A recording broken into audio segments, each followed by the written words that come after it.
দর্শক, জাতীয় ঐক্যমত্য কমিশনের সঙ্গে জাতীয় নাগরিক পার্টির বৈঠকের আরও খবর জানাতে আমাদের সাথে যোগ দিচ্ছেন সহকর্মী রাশেদ আনিস।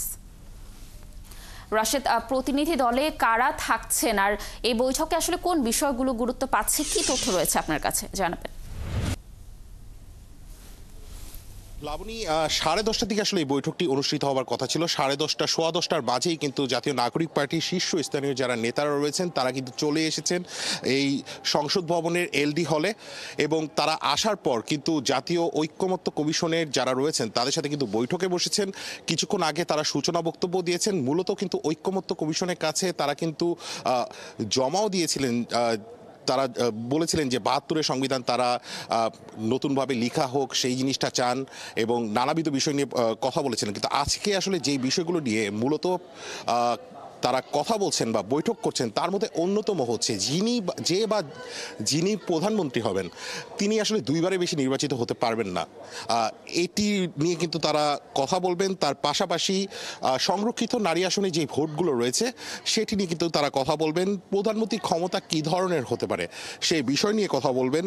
জাতীয় সাংবিধানিক কাউন্সিল এবং কক্ষ বিশিষ্ট পার্লামেন্ট বিষয় নিয়ে কিন্তু তারা কথা বলবেন।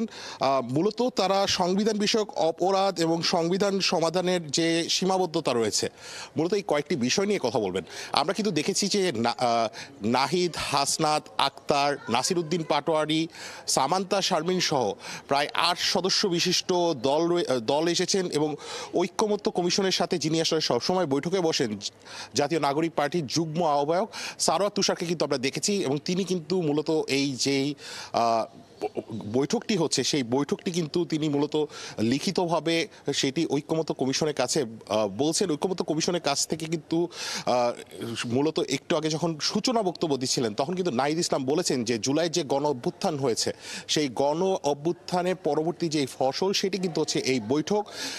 জুলাই গণ অভ্যুত্থানের মাধ্যমে কিন্তু তারা 16 বছরের যে ফ্যাসিস্ট সরকার রয়েছে তাদেরকে হটিয়েছেন, এবং হচ্ছে দেশ গঠনে কিন্তু এখন ভূমিকা রাখছেন। তারা নতুন রাজনৈতিক দলের আত্মপ্রকাশ ঘটিয়েছেন। তারা মূলত বেশ কিছু বিষয়গুলো নিয়ে আলোচনা করছেন, এবং সেই আলোচনাগুলোর ফলশ্রুতিতে একটি নতুন রাষ্ট্র গড়ে উঠবে, নতুন দেশ গড়ে উঠবে, এরকম আকাঙ্ক্ষা নিয়েই কিন্তু তারা এই বৈঠকে বসেছেন। ইতোমধ্যে কিন্তু বৈঠকটি চলছে। অল্প কিছুক্ষণের মাঝে বৈঠকে বিরতি দেওয়া হবে, এবং বিরতি দেওয়ার পর বৈঠকে কি কি বিষয়গুলো নিয়ে আলোচনা হলো সেগুলো কিন্তু জাতীয় নাগরিক পার্টির পক্ষ থেকে জাতীয় নাগরিক পার্টির আহ্বায়ক নাহিদ ইসলাম আমাদেরকে কিন্তু জানাবেন।